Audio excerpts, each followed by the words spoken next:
Nous allons voir ensemble les tests cliniques de l'épaule traumatique et de l'épaule douloureuse, avec des rappels et les tests cliniques.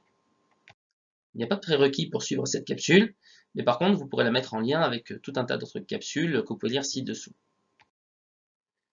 L'objectif va être d'augmenter vos connaissances en matière de tests sur la région de l'épaule. Commençons d'abord par la clavicule. Alors on va faire le test du tiroir claviculaire et le test de la touche de piano. Pour le test du tiroir claviculaire, la main proximale du praticien est en pince polycidigitale sur la clavicule. La main distale empaume l'acromion et on va rechercher un mouvement de glissement antéro-postérieur de la clavicule sur l'acromion. Pour le test de la touche de piano, le pouce du praticien placé sur la partie supérieure de l'extrémité distale de la clavicule exerce une poussée céphalo-caudale. On pourra apprécier la réductibilité en abduction du membre supérieur. Concernant l'articulation gléno-humérale, on va pouvoir faire le tiroir antérieur de Gerber et Gans. Donc le but, ça va être de mettre en évidence une instabilité gléno-humérale antérieure. Le sujet est en décubitus dorsal avec l'épaule attestée le plus proche du bord de la table. Le bras du sujet est placé entre 80 degrés et 120 degrés d'abduction, entre 0 degré et 20 degrés de flexion, et entre 0 degré et 30 degrés de rotation externe avec le coude fléchi.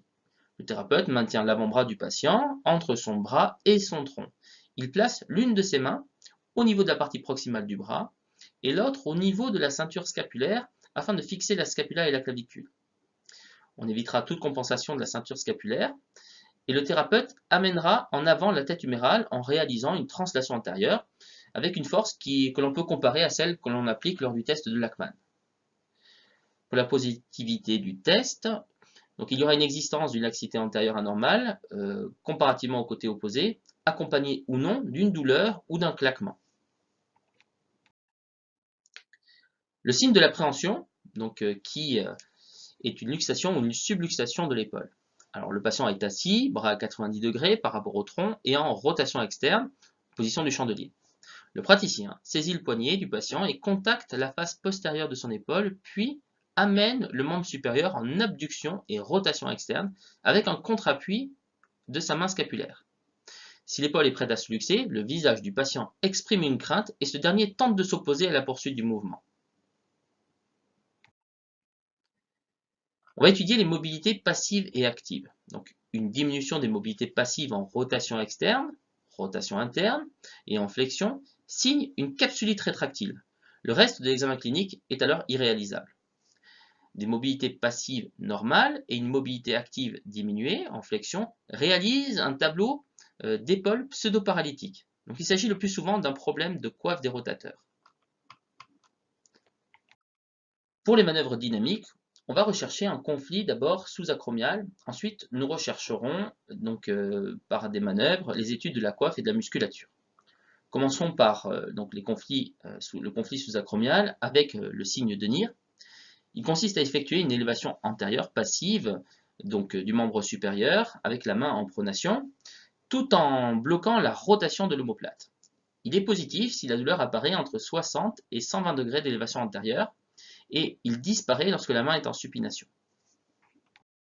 Le signe de Yokum donc, se recherche la main du patient posée sur l'épaule opposée, bras à 90 degrés d'élévation antérieure. On demande au patient de lever le coude au ciel contre résistance. Le signe est positif si le patient ressent une douleur qu'il reconnaît. Comme mémotechnique, on peut imaginer tenir pour nir et Yokum qui commence par un Y qui ressemble, avec le Y ressemblant à la forme du test.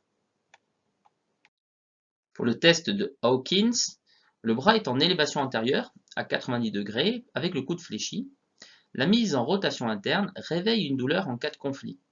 Les études anatomiques montrent que la coiffe est comprimée sous le ligament acromio-coracoïdien lors de cette manœuvre, mais également au bord antéro-supérieur de la glène dans son versant endo-articulaire. Le test de Hawkins semble être le plus sensible des tests d'évaluation des conflits. Donc pour vous rappeler de ce test, il y a un mémotechnique, Hawk qui veut dire faucon, et vous voyez que la manœuvre ressemble un peu à un oiseau avec les bras qui seraient les ailes. Le test du quadrant de Maitland, donc le patient est en décubitus dorsal, la main proximale du praticien fixe la scapula alors que la main distale imprime une compression axiale puis une élévation, associant en fin de course des petites oscillations, explorant les zones conflictuelles dans le secteur d'abduction concerné par les douleurs.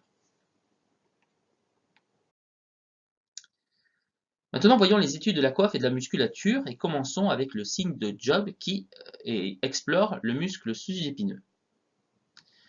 Donc le signe de Job se recherche le bras dans le plan de l'omoplate, 30 degrés vers l'avant environ, à 90 degrés d'abduction, le pouce est vers le bas, et on demande au patient de résister à une pression descendante de l'examinateur. Il est positif en cas de diminution de la force. Le signe de patte qui explore donc le muscle sous-épineux. L'examinateur se place derrière le patient et demande à celui-ci d'effectuer une rotation externe contrariée en partant de la position RE2, c'est-à-dire le bras à 90 degrés d'abduction. Le signe du clairon, lui, permet de tester le muscle petit rond. En l'absence de rotateur externe, pour porter la main à la bouche, le patient devra élever le coude au-dessus de l'horizontale, prenant ainsi la position d'un joueur de clairon. Le muscle sous-scapulaire sera testé par la manœuvre de Gerber. Le patient passe la main dans le dos, au niveau de la ceinture, et il doit alors fermer le poing, décoller celui-ci de la ceinture et garder la position. Le signe est positif si le patient ne peut pas tenir la position.